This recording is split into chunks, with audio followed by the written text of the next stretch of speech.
jërë ngeen jëf mbokku téléspectateur yu télévision Futur Média daleen ak jàmm ci jotaayu xibaar yi li ci gën a fës te ñu ne mu ko jukki bokk na ci génnuk àddina ki nga xam ne nag moom moo di imam Alioune Badara Ndao ku ni mel ñu gën koo xam fii ci réew bu Sénégal lañ ko xamee itam tax na lépp loo xamante ni amaloon na ko ak wàllu yoon ñu daal di xam jëmm joojee ni ki tey la daal di dëddu levée du corps bi ñu ngi ko doon amal fa nga xam ne nag moom moo di ca hôpital bu Fann suñu ay ndaw doxantu nañ fa waaye itam daañu dem fa nga xam ne nag moom moo di Kaolack xam ngeen ne foofee la fekk baax yenn ci ay kàddu yoo xamante ni jëkkati nañ ko jëmale ci jëmm joojee nga xam ne moom moo fay dëddoo ngeen baal ma diwaan bu Diamniadio jàpp leen syndicat national des travailleurs de l'élevage ñoom itam ñoo xëy wàcc ci mbedd mi ngir rek daal di ñaalaan li nga xam ne nag moom moo di seen ak ndàmpaay la ñuy sàkku naka noonu itam ñi nga xam ne ñoom ñoo di way takk der yi ñoom ñoo tas lu ni mel tax na ñuy sàkku ci gouvernement bu Sénégal mu dikk ak ñoom ci ak ndimbal màggaluk Cheikh Ahmad Bamba Xaadimu Rasul xam ngeen ne nag waajtaay wi ñu ngi koy amal fépp ci réew bu Sénégal foo ci mel ni diwaan bu Matam Murid yeeg Tijaan ya ñoom ñoo ànd amal lu ni mel lakk-lakk wa nga xam ne nag moom moo amoon ca marché Ourossogui daal na ci dikkaat ñi yëngu ci wàllu njënd ak jaay daan waxtaanee wàllu tàggat yaram dikkub coupe du monde fii ci réew bu Sénégal xam ngeen ne daal nañ koy amal mu mel ni itam ànd na ak ancien international français bi di David Trezeguet champion du monde ci atum 1998 daañu ci ànd ak ki nga xam ne moom moo di Mamadou Ndiaye mbokk yi tënk yaa ngook bu ngeen taaxirloo tuuti ma dikk ñu faram fàccee.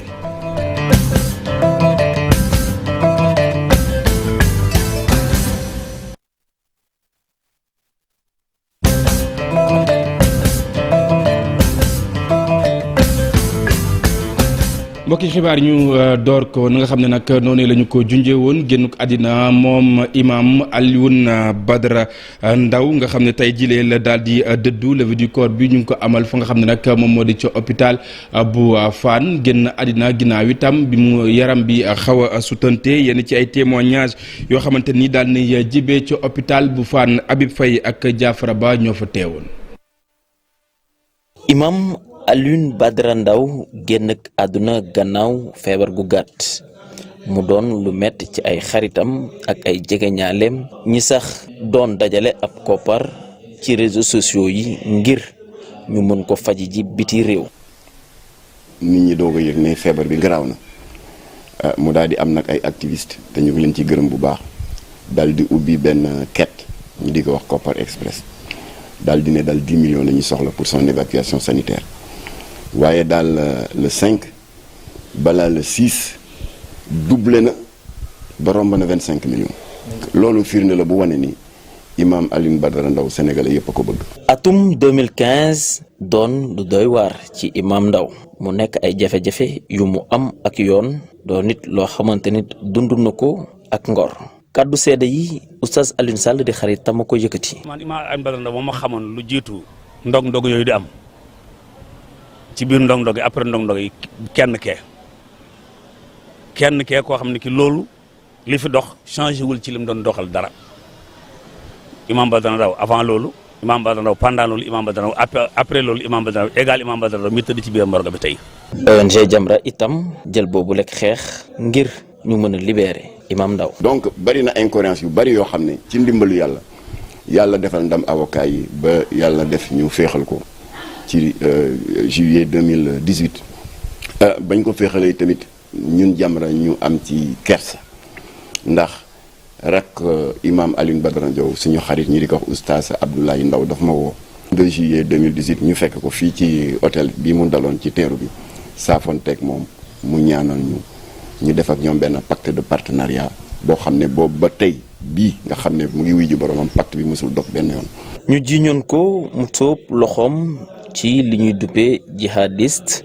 waraloon ñu bari xam ko ñoom ñooñee nekkoon ca ginnaawam tey ñu sargal ko ci réseaux sociaux yi wane li ni mel waaye tamit gën ko dëggal bokk na ci cagnotte ga nga xam ne toll na ci fanweeri million ci diirub benn fan bi ñu yégee li imam feebar na.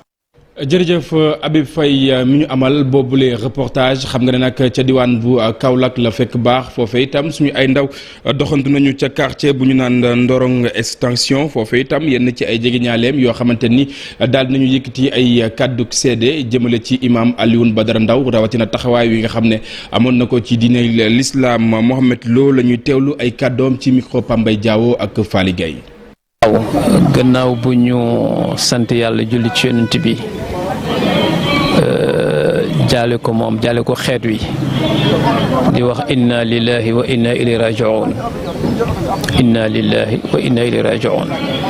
lillahi ma a'ta wa lahu ma aqat wa kullu shay'in 'inda bi ajalin musamma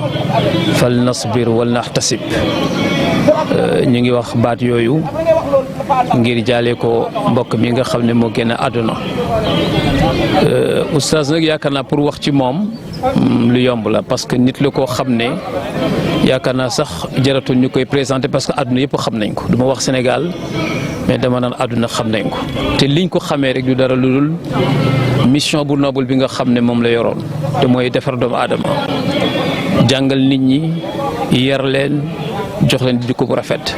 nekk nit koo xam ne jàmm rek moo ko yitteel moom lay dox guddi moom la doon dox bëccëg képp ku mu xamit ci loolu la xam képp ku muy liggéey ci loolu lay liggéey ak yow loolu moo tax ma wax ne kenn ku nekk ci xeet wi man nga ko jaale sa bopp parce que moom xeet wi yëpp la fi nekk lool te ñëpp gis nañ seen bopp ci moom ngeen mbaax gi nekkoon ci moom dëggu gi nekkoon ci moom dëgg-dëgg daal mën nañu wax ne su fekkoonte ne mbaax dana romb mbaax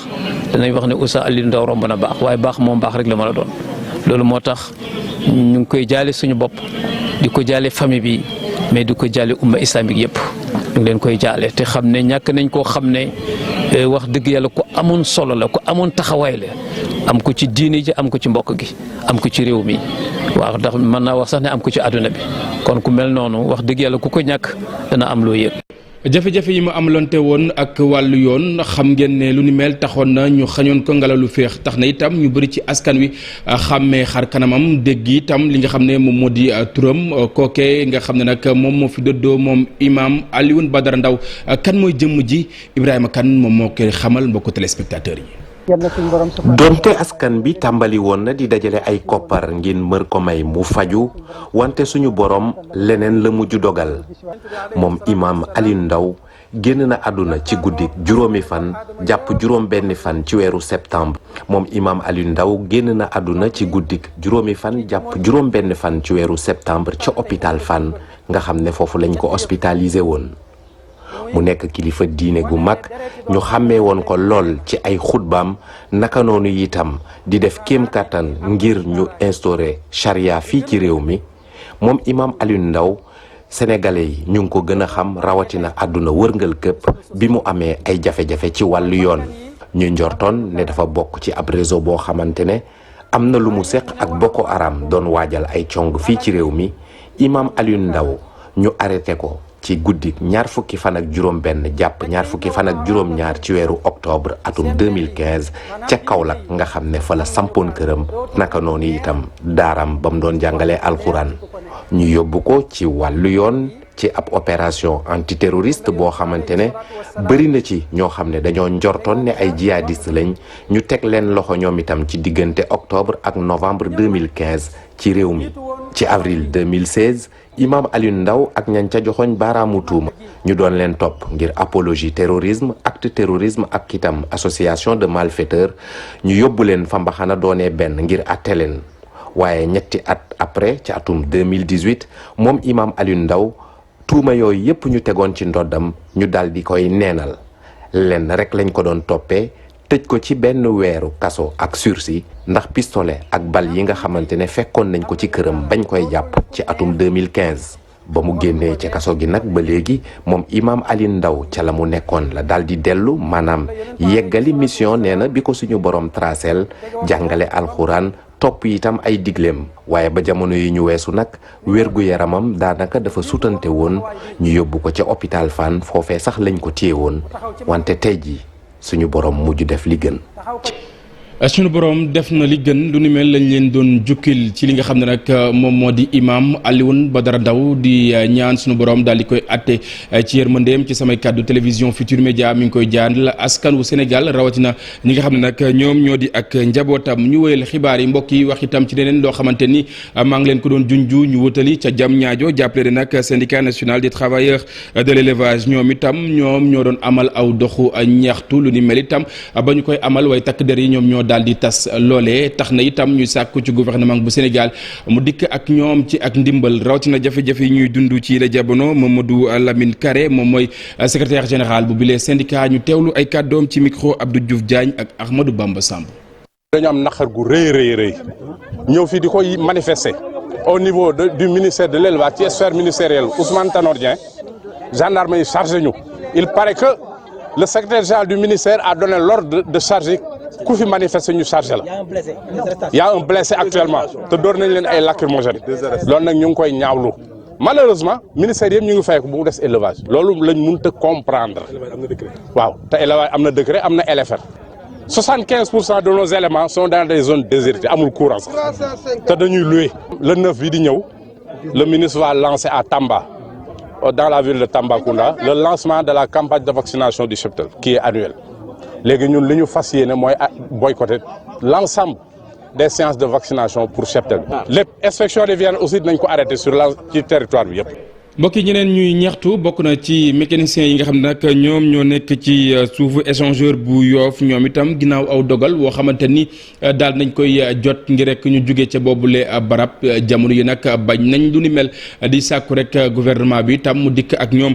ci li nga xam ne nag moom moo di ay saafara ci jafe-jafe yi nga xam ne nag moom la ñuy dund ginnaaw itam jaanoo ak bu ñu doon def ak way taskatu xibaar yi Abdoulaye Diop ak Amadou Ba ñooñu fa teewaloon ñu seetaan. mécanicien yi nag ci suufu échangeur Yoff yeewu nañ mer ba futtu ki leen merloo mooy benn propriétaire immobilier li ko waral nag mooy dañ leen andil benn këyit bu leen yëgal ni dañu war a jóge ci bërëb bii. këyit bu nu gendarmerie Descos yónnee muy sommation bu nu may pour 15 jours pour ñu quitter ci fi ñuy liggéeyee te pareegunu pour quitter ko ndax fi ñuy liggéeyee état moo na fi teg te moomeelu état la. kon donc benn nit bu def ay démarches lijjanti kayitam bëgguñu fi jëlee noonu moo tax mu jaare Descos te ñun pareeguñ pour jóge fi ndax état pareegul ci fi nga xamante ne ci foofu la ñuy prévoir pour ñu mën fa dem. ñoom nag ñu jàpp ni nguur gi rek moo leen fi mën a jëlee yóbbu leen ci Diamniadio. ñun état mi nga xamante ne si moom moo nu fi installé rek ñun fi ñu toll ni moom la ñuy déglu ndax sommation préfet de Dakar lañ ko xamee mais pas Descos ndax sommation bu fi mës a ñëw fu mu mës a ne ba sommation dina fa déplacé dina yóbbu faneen ci préfet lay jógee mais pas gendarmerie te bi ñu dégganteeg autorités yi nga xamante ne moo xam préfet la moo xam sous préfet ba ci ministre de l'artisanat yëg nañ lii te xam nañ ni sommation warut a jógee ci gendarmerie préfet la war a jógee waaw te comme préfet moo na fi installé woon nag ñun sommation préfet la ni xaar te préfet sommation pour mu ñëw foog état pare ci li nga xamante ni si moom la ñuy defal te pareegul. mécanicien bii moom di ñaxtu ni artisan yi joxuñu leen seen cër ci dëkk bi. ñun artisan yi dañu war a jox suñu àq ak yelleef gis nga réew mi intellectuel yi kese moomuñu ko ba ouvrier fu ñu nekk bu ñu nekkee benn quelque temps ñu ñëw créer seen papier ñoom def benn lobby jëlee leen fii suuf si ñëpp ko bokk ndey mu kenn moomu ko bàyyi kenn moomu ko. président Macky Sall dañ koy lancer appel ak mboolem ñi nga xam ne ñoom ñoo ŋànk gouvernement bi kan nañu jox cër artisan yi sonn nañu dee nañu. ñoom nag ñi ngi ñaan président de la république mu régler seen problème yi balaa leneen di ci xew. Abdoulaye ñeneen ñu ami jafe-jafe ak itam la leen di tànqal bokk na ca ñi nga xam ne nag ñoom ñoo dëkkee la wër usine bu compagnie sucrière sénégalaise tax na itam ñuy ñaaw lu baax lu ni mel waaye bu ñu sukkandikoo ci ki nga xam ne nag moom moo di directeur bu ressources humaines bu boobule usine di xam ne rek ne bépp matuwaay bu war ci wàll wi daañ ko jël ba mu mat sëkk. Assane Ndiaye la ñu teewlu ay kàddoom ci micro Ousseynou Diop. waaw mais entreprise moo nuisance sonore ñoo ànd. ñi nga xam ne mooy population riveraine ñi nga xam ne wax nañu ay nuisance sonore yu ñuy dund nous nous sommes déplacés à la DRH dem toog waxtaan ak kilifa yi ñu jël ci tamit ay matuwaay technique yoo xam ne ñu ngi koy def pour xool naka la ñuy fexe ba bruit boobu usine bi di dégager mu wàññee ko ba population yi bu ñu tëddee ñu mën a nelaw te du leen yàqal dara ñu fexe loolu ba ñu population yi mën a nelaw te du leen yàqal dara. donc ñi ngi ci te bi ñu fa demee visite war na toll ci ñetti semaine dama ne leen woon feeg weer dinaa fi ñëwaat déglul sama nopp ak délégation bi ñu àndal ngeen déglu ñu apprécier bu ñu apprécier gis ne bruit bi ba léegi dayo bi ni ngi xaw ñu jëlaat yeneen pexe di ko def mais notre état d'esprit c'est dëkk ak suñu dëkkandoo yi ci dëkkin bu rafet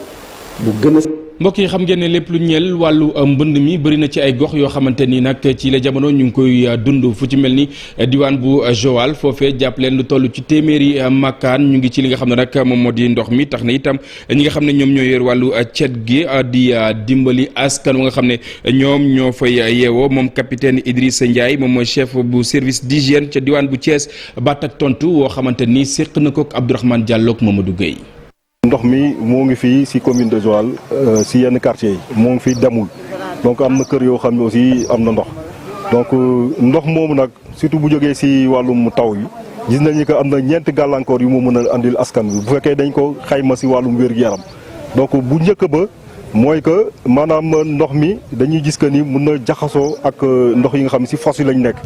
wala bu fekkee réseau d'égout dafa nekk ci biir dëkk bi ak li ñuy wax ay mbalit donc su ko defee am na yenn xeetu jàngoro yoo xam ne mun na jóge foofu léeg-léeg li ñu mën a nemmeeku bu ñu xayma ci wàllum wér-gu-yaram mooy ndox mi dafa nekk ay bërëb te demul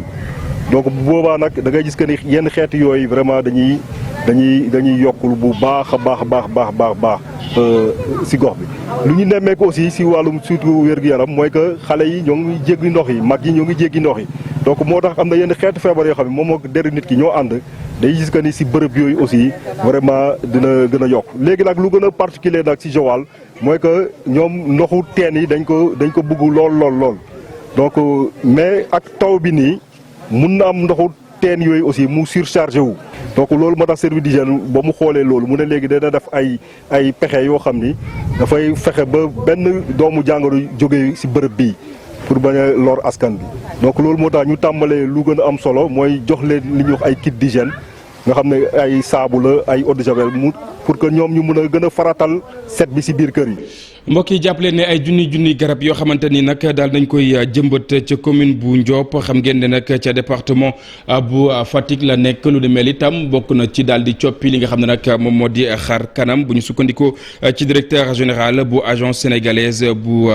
reforestation ak itam grande muraille verte lu ni mel itam bokk na ci gën a jëmmal waaye itam gën a taaral du fa yem benn yoon fas yéene nañ koo tas ci gox-goxaan yi nga xam ne nag ñoom ñoo nekk fii ci réew bu Sénégal Aminata Goudiaby Abdou Karim Bey. Ndiop doon ab commune bu verte nekk na loo xam ni waa mairie bi yàgg nañ di ko wax ñoom nag li nga xam ni moom moo jëm ci aar gàncax gi fës na loolu ci li nga xam ni moom mooy seen programme quinzaine environnementale bi nga xam ni moom la ñu lancé foofee ca seen dëkk ba nee ñu li ko tax a jóg rek mooy indiwaat garab yi nga xam ni ñoom ñoo réer ci àll yi nga xam ni ñoom ñoo nekkee ca seen commune boobulee. ren am nañu objectif ci suñu quinzaine de reboisement ba nga xamante ne tey lañ ko tàmbali nar nañ cee jëmbat fukki junni garab ak juróom-ñeenti téeméer ak juróom fukki garab ci la ñuy jëmbat ci biir kër yi moom la ñuy jëmbat ci jardin yi mais aussi am na ay garab ombragé nga xamante ne dañ koy tabax ci école bi ci service public yi fépp poste de santé yi muy fukki junni garab ak juróom-ñeenti téeméer ak juróom fukki garab tabax nañu lu mot ñaari junni ak juróom fukki garab fii ci axe routier bi. garab yi nga xam ni moom la ñu jëmbat nag yu ci ëpp ay garabu fruits la directeur général bu agence sénégalaise de la reforestation et de la grande muraille verte di ko rafetlu Omar Abdoulaye Ba di wax ni sax reboisement yi daañu ko def ci région yi nga xam ni ñoom ñoo nekk ci Sénégal yëpp. ci région yi tamit y a Ziguinchor y a les départements Oussouye y a Mbirkilane ñu ngi ci département Tamba ñu ngi ci Bakel ñu ngi ci Goudiri ñu ngi ci Matam Podor et cetera Louga. pépinière yi nga xam ni ñoom ñoo nekk ci dëkk yu bëri ci réew mi fi mu ne seen capacité de production dafa yokk garab yi ñu fa am fi mu ne dafa yokku ndaw ñu bëri yi nga xam ne ñoom la ñu jël ci programme bi ñuy woowee xëyu ndaw ñi dañ leen a tas ci réew mi ngir rek ñuy def reboisement bu ni mel. waaw Eaux et Forêts ak xëyu ndaw yi ñu ngi def liggéey bu am solo parce que boo xoolee xëyu ndaw yi ren lu ñu am ci production pépinière bu nekk multiplier nañ ko par 5 6 ba 10 te ñu am suñu capacité ren tamit am nañu 10 000 personnes yoo xam ne mën nañu wàcc ci terrain bi jëmbat ay garab 10 000 personnes ku nekk bu jëmbat juste 10 garab par jour rek 100 000 garab la par jour boo ko defee ci weer bi di nga am record Sénégal. directeur général bu agence sénégalaise de la reforestation et de la grande muraille verte di wax ne laa ñu xaatim ab convention seen digg ak groupement de femmes yi nekkee ci commune bu Ndiop ngir rek ñu gën a mën a saytu te itam di xool garab yi nga xam ne moom la ñu jëmbat. Aminata Goudiaby ginnaaw wàllu garab ñu wax itam ci leneen mu ñeel féewaloo wi ñu nemmeeku ci diggante Abdoulaye Baldé ak itam ki nga xam ne moom moo nekkoon numéro 1 bu partem bi ca commune bu Ziguinchor xam ngeen ne lu ni mel daal na yokk liste di doomi aadama yi nga xam ne nag ñoom ñoo mer jëmale ci parti yi nga xam ne nag moom Abdoulaye Baldé daal na koy jiite jamono yi ba tey jàppale ne UCS daal nay am jafe-jafe ndax ku nekk xam na ci taxawaay bi nga xam ne nag numéro 1 bu boobu le parti amoon na ko moom Tahirou Diédhiou la ñuy teewlu ay kàddoom ci micro Lamine Ba ak Lamine Mandiang. jóge nañu ci ñaari élection ñi nga xam ni def nañu benn bi en janvier 2022 mooy élection locale beneen bi ñu def ko en juillet 2022 yooyu yëpp ku seetlu coalition Benno Bokk Yaakaar dafa ñàkk daanaka ci région Ziguinchor yëpp loolu jar xalaat mu jaar beneen dynamique bu nga xam ni war nañ ko taxawal tey bu ma taxawalee lii du caageen ni bu ñu taxawalee lii du caageen ni dañu am problème ak kenn amuñu problème ak kenn am ñu tolof-tolof ak kenn yàlla moo def am ñu ma àndal ñu foog ni mun nañu ber seen langue ñoom tam ñu participer ci vie politique u Ziguinchor ak bu Sénégal ñu ànd ñëw compléter dispositif bi ñu bëgg ci jouer suñuy rôle di dellu di gërëm suma leader bi nga xam ni moom laa nekkaloon mooy Abdoulaye Baldé dara ñaawul suma diggante ak moom ànd nañu comme li ma wax presque ñaar fukki at ñu nekk ñu xeex pour parti bi mu xeex liggéey dëkk bi xeex lu bari fii ci dëkk bi mais nag dafa nekk politique la ñu nekk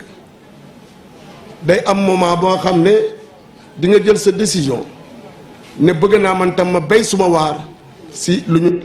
mbokk yi bokk na ci li mu leen doon junju waajtaayug màggalug Cheikh Ahmad Bamba Khadim Rasoul xam ngeen ne fépp ci réew bu Sénégal ñu ngi ko fiy waajal ca diwaan bu Matam itam jàppale ne Tijaan yeeg murit gi ñoom ñooy amal li nga xam ne nag moom moo di safar si rawatina ñu yëngu ci wàllu njënd ak njaay àdduna ñu itam ci lakk-lakk yi nga xam ne moom moo amoon ca jabba wa nga xam ne nag foofee la ñu doon daane seen doole wala fa la ñuy daan seen doole ba tey diwaan bu Matam ak la ko wër Ali Bandel Niang. ci waxtu gi ñuy dëgmal Magal Touba préparatif yaa ngi dox nu muy waree fii ci diwaanu Matam ren itam mbokk taalibe murid yi joxante waat nañu daje ci Ourossogui di ab bëccëg ñaan jàngab alxuraan kii xasaayid ngir ko waajal Magal Touba bi ñu jàpp fukki fan ak juróom ci weer wi lay initiative bi nga xamante ni nag jël nañ ko mbokk na ci ngir gën a firndeel dëkkandoo gi baax gi dox diggante murid ya bawoo ca Touba ak tijaan yi fare fii ci Fuuta. ñi ngi fii ci Fuuta war a dem Touba santale ko fa boromam ñu ne bala ñoo dem kër nañ ko tàmbalee fii ndax bay ci sawewu tànk moo tax liñ dajale liñ am mu néew mu bari ñu dajale ko bokk kook waa gox bi yëpp togg ko ay bernde sante ko Serigne Touba xom ma fan la jullit yi ñàkk a nekk benn waaye fii ci Fuuta moom ñu ngi koy pratiquer ñun ñëpp ñoo nekk ànd nekk benn boo gis seetee liggéey bi muy njàngum alxuraan meeg waañu lépp boo demee ñëpp ñoo ànd mànkoo nekk benn. comme nii nga ko gisee nii rek ginnaaw bi ñu nuyoo mbooloo mi yëpp rek maanaam nii daal la ñuy wax chaque année comme nii lañ ko defee comme juróom-ñett lañu ñi ci ren ñi si juróom-ñetti at yoo xamante ne nii maanaam ñi ngi koy waajal ñi nga xamante ne nii maanaam xamuñu koy Sëñ Tuubaa te ñun ñi ngi dem ñun ñëpp war nañ leen woon kan mooy Sëñ Tuubaa quoi su ko defee ñoom ñu basé wu ci loolu pour mën a dem Touba découvrir Sëñ Tuubaa. moo ne sax nag seen yëngu-yëngu daanaka li ci ëpp wàllum njaay la te ci marché central bu Ourossogui taalibe murid yooyu di commerçant yi bokk nañu ñu gën a lorule ci lakk bi fi amoon ci fan yële ci kaw laata sax mbënd mi di ñëw di leen yàqal itam seen ay boutique donte ñu ngi xaar ba léegi ndimbal gi war a jóge ci nguur gi waaye commerçant yi di ay taalibe murid ñoom nee nañu bàyyi nañu lépp ci loxo yàlla. moom du xanaa bàyyi koog yàlla rek ñun Serigne Touba li ñu sant mooy. lépp lu la mën a la rek nga xam ne yàlla ca yàlla la bàyyi ko doon naa leen ko wax ñoom ñi nga xam ne ñoom la nattu bi daloon ci seen kaw dama ne leen woon yéen képp kuy indi yeneen hypothèse yoo xam ne mën naa tax ba ni ngeen war a rafetale seen muñ di ngeen ko rafetale ni ngeen moytu loola yéen ñim dal seen kaw nag ngeen muñ ko muñ gu rafet te yàlla rek tax. ñu wax dëgg yàlla gisaguñ ko de maanaam wax nañ ñu nag waaw ñu ngi leen di xaar comme ñoo ñu waxee ñu ngi leen xaar waaye gisaguñ dara. mu nekkoon kon juróom-ñetteeli édition journée waajal màggal bi ñuy amal ci buntu marché central bu Ourossogui nga xamante ni mboolem kuréel yi ñooy joxante loxo ngir kon organiser ko mu nekkoon itam occasion ngir kon ñu def ay bernde jagleel ko kilifa diine yi ci Matam waaye itam jàppale way tawat ya nekk ci lopito yi. tàggat yaram leneen lu mu leen doon junj bokk na ci dëkkub coupe du monde fii ci réew bu Sénégal lu ni mel daal na ci teer si ànd ak ki nga xam ne nag ancien international français wile di David Trezeguet champion du monde ci atum 1998 Mamadou Ndiaye la ñuy àndal ci aw tënk. ñu duppee ko trophée.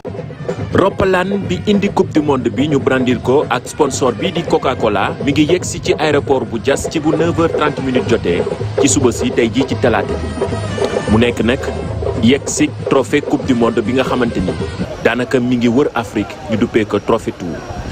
mu yegg si nag ci teewaayu anciens internationaux yi yenn yi tamit ñi nga xamante ni ay ambassadeurs yu waa FIFA lañu rawatina français bii di David Trezeguet moom sax d'ailleurs nekkoon fii champion du monde ci atum 1998 ak équipe bu France. trophée coupe du monde bi nag fas yéene nañ ko jébbal président de la république ci ab cérémonie bu am solo boo xamante ni daanaka ñu bari dinañ ko teewee ci kanamu yi tamit ministre des sports bi nga xamante ni moo tatagal daal di teeru trophée tour bi di trophée coupe du monde bi ñi ngi ko fas yéene présenté président de la république ci àllarba ji balaa moo delluwaat di wër yeneen i dëkk ci tundu Afrique bi. di fàttali ne coupe du monde bi ñi ngi ko jàpp ci weeru novembre ak décembre bi ñu jëm fële ca Qatar Sénégal fas yéene cee bokk ak yeneen i ñeenti dëkk Afrique yoo xamante ni njort nañ ni dinañ am taxawaay bu am solo fële ca Qatar. jërëjëf Mamadou boobule élément fa la ñu jaar daal di bural jotaayu xibaar yi dig daje ak rédaction bu télévision Futur Média léegi jotaayu xibaar yi ci kàllaamay français man itam.